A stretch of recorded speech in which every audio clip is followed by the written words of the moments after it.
नमस्कार, आप देख रहे हैं आज तक। मैं हूं याशिका गुप्ता। स्वागत है आप सभी का हमारी इस खास पेशकश में। 19 साल बाद आषाढ़ में अधिक मास, जी हां, बुधवार से शुरू हो रहा है अधिक मास, जिसे पुरुषोत्तम मास भी कहा जाता है। इस महीने में भगवान विष्णु की पूजा विशेष फलदायी मानी जाती है।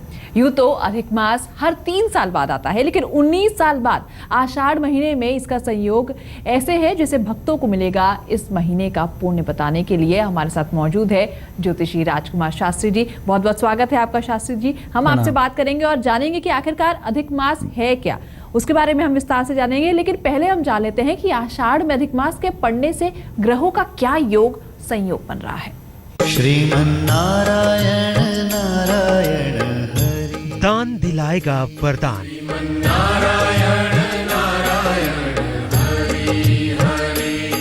विष्णु रख देंगे आपके सिर पर हाथ।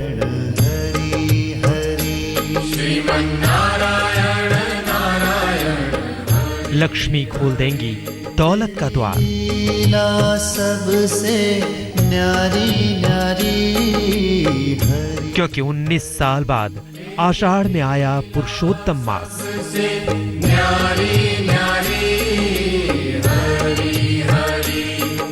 अधिक मास में होगी आपकी हर इच्छा पूरी। न्यारी न्यारी हरि हरि। अधिक मास से डरने की नहीं है अब कोई जरूरत। अधिक मास में पूरी हो सकती है हर कामना आपकी, जब आपको मिलेगा साक्षात लक्ष्मी नारायण का आशीर्वाद। अधिक मास यानी भगवान विष्णु का महीना। इस महीने को पुरुषोत्तम मास भी कहा जाता है। हर 3 महीने बाद आने वाले इस मास में शुभ काम वर्जित होते हैं, लेकिन 19 साल बाद आषाढ़ महीने में अधिक मास के पड़ने के कारण कई शुभ स्थितियों का निर्माण हो रहा है।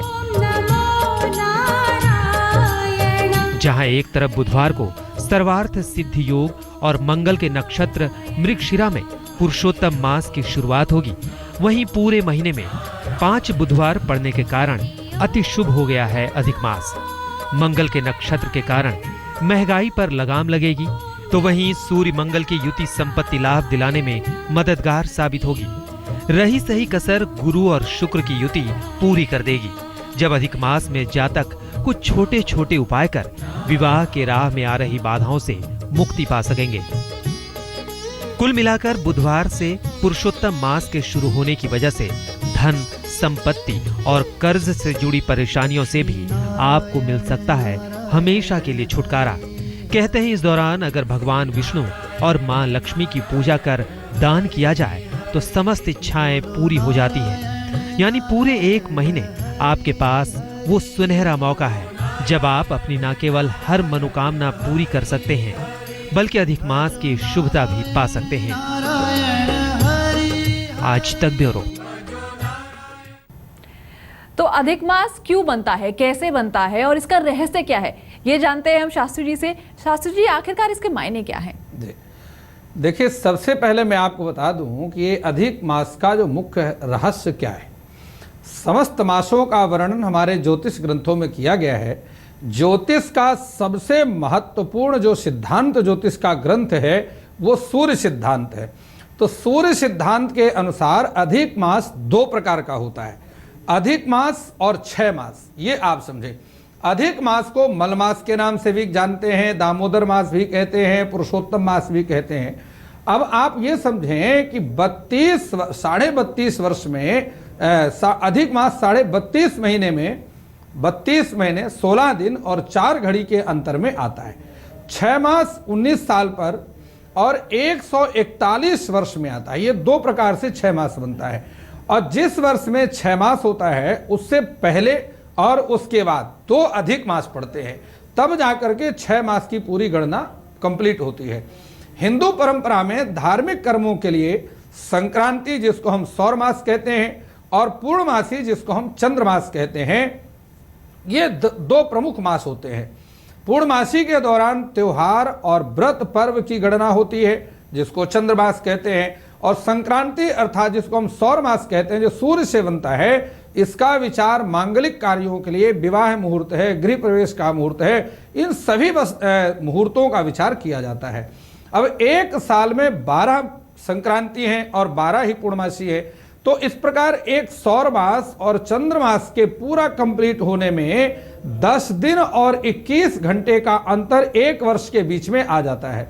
अब इस अंतर को दूर करने के लिए ज्योतिष में अधिक मास की व्यवस्था की गई है। जिस महीने में सूर्य की संक्रांति नहीं होती इसी को हम अधिक मास कहते हैं, और जिस महीने में 2 संक्रांति आ जाएं उसे 6 मास कहा जाता है। तो इस प्रकार से अधिक मास और 6 मास ये दोनों को ही हम मल मास भी कहते हैं, पुरुषोत्तम मास भी कहते हैं, और इसी को दामोदर मास भी कहते हैं। इस प्रकार इस महीने में की गई पूजा आदि का विशेष महत्व होता है। वैसे तो हर 3 साल में अधिक मास आता है, लेकिन 19 वर्षों में इसका आना अपने आप में काफी कुछ बताता है। तो ऐसे में इसके लिए पूजा का विधि विधान क्या होना चाहिए? क्या कोई खास पूजा करें? जी देखिए, जहां पर हम पूजा की विधि विधान की बात करते हैं तो सबसे पहले यह समझना आवश्यक है कि अधिक मास में किस देवता का पूजन करना चाहिए। तो भगवान विष्णु और राधा कृष्ण की पूजा का विधान पुरुषोत्तम मास में किया जाता है। प्रातःकाल उठ करके सूर्योदय से पहले पवित्र जल में स्नान करें, लकड़ी की चौकी पर पीला वस्त्र बिछा करके 5 प्रकार के अन्न से सर्वतोभद्र मंडल की रचना करनी चाहिए। इस सर्वतोभद्र मंडल में सभी देवताओं का आवाहन होता है और तीर्थों से भरे हुए जल का कलश और उसमें 5 पल्लव युक्त लाल वस्त्र में नारियल लपेट करके उस पर कलश की स्थापना करना चाहिए। कलश के पास में भगवान श्री राधा कृष्ण या लक्ष्मी नारायण भगवान का चित्र या श्री विग्रह आदि स्थापित करके और पूजा के दौरान अपना मुख पूर्व दिशा की तरफ रखें, ये आपको ध्यान रखना है। और घी का, शुद्ध घी का अखंड दीपक जलाएं। संभव हो सके अगर गाय का घी मिल जाए तो बेहद लाभकारी, अन्यथा शुद्ध घी का अखंड दीपक जलाएं।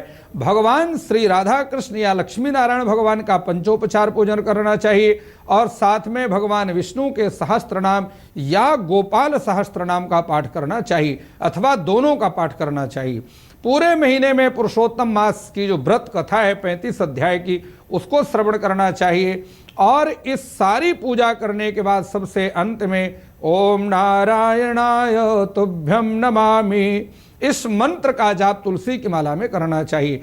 प्रतिदिन फल के प्रसाद का भगवान को भोग लगाएं और सात्विक भोजन ग्रहण करें। संभव हो सके तो केले के पत्ते में अथवा अमलतास के पत्ते में भोजन रख करके भोजन करने का विधान है। चलिए अब जान लेते हैं कि ऐसे में आपको क्या कुछ करना चाहिए और क्या नहीं करना चाहिए। सबसे पहले शास्त्री जी आपसे जानना चाहेंगे कि ऐसे जब ये योग बन रहा है, जब 19 साल बाद अधिक मास आया है, ऐसे में क्या करें? जी देखिए, सबसे पहले मैं आपको बताता हूं कि इस पूरे महीने में 33 दिन का ये महीना होता है, तो इसमें क्या करना है। प्रतिदिन सायंकाल के समय भगवान श्री राधा कृष्ण या लक्ष्मी नारायण जी के मंदिर में घी का, शुद्ध घी का दीपक जलाना चाहिए। पशु पक्षी और मनुष्यों के लिए, पशु पक्षी हेतवे, पशु पक्षी या मनुष्यों के लिए जल की व्यवस्था करना चाहिए। बहुत ही, क्योंकि शिव पुराण में भी जल की बहुत बड़ी महिमा का वर्णन किया गया है। औषधि का दान, जल का दान और अन्न का दान, ये 3 दानों का वर्णन शिव पुराण में भी कहा गया है। और इसके बाद 12 अक्षर मंत्र वर जपहि सहित अनुराग, अर्थात ओम नमो भगवते वासुदेवाय, इस मंत्र का कम से कम 10 माला जाप करना चाहिए। इससे अधिक आप और भी कर सकते हैं। संभव हो सके तो एक ब्राह्मण को प्रतिदिन भोजन कराएं, मीठा पान और दक्षिणा उसके बाद ब्राह्मण को भेंट करें, उसको प्रणाम करें। और महीने के अंत में कांसे के पात्र में घी भर करके और 33 मालपुए को पीले धागे में 7 बार लपेट करके और किसी ब्राह्मण दंपति को, ऐसे ब्राह्मण को जिसमें पति पत्नी दोनों का जीवन हो, उसको दान करना चाहिए। और जिस समय आप वो वस्तु दान कर रहे हैं, मालपुआ आदि दान कर रहे हैं, उस समय आपको जो उच्चारण करना है ये समझ लें। उसमें आपको उच्चारण करना है कि तुभ्यम अहम संप्रददे इति दाता वदेत, अर्थात आप इसको ग्रहण करें। और जो ग्रहण करने वाला है, ब्राह्मण है, उनको उच्चारण करना चाहिए अहम प्रतिग्रहणामि, प्रतिग्रहणामि, ऐसा उच्चारण कर, अर्थात मैं उसको ग्रहण कर रहा हूं, ऐसा उच्चारण करते हुए दान करना चाहिए और दान लेना चाहिए।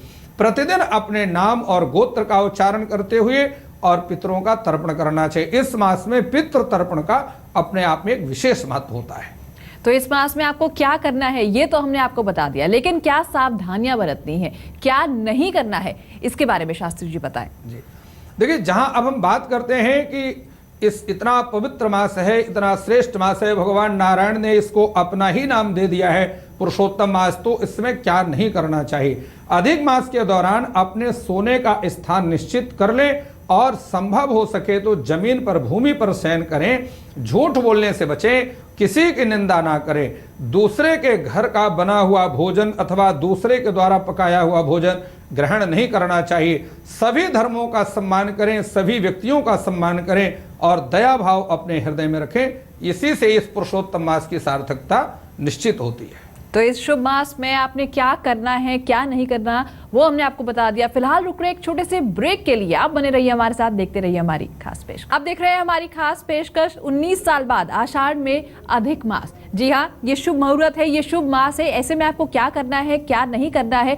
वो हमने आपको बता दिया। लेकिन इस मास में आप ऐसी छोटी छोटी चीजें भी कर सकते हैं जिससे आपको काफी फायदा होगा। तो क्या कुछ फायदा होता है वो नजर आ रहा है यहाँ पर। क्या कर्ज से जिन लोगों को मुक्ति मिलती भी आपको नजर आ रही है, जिनके ऊपर का भारी कर्ज है?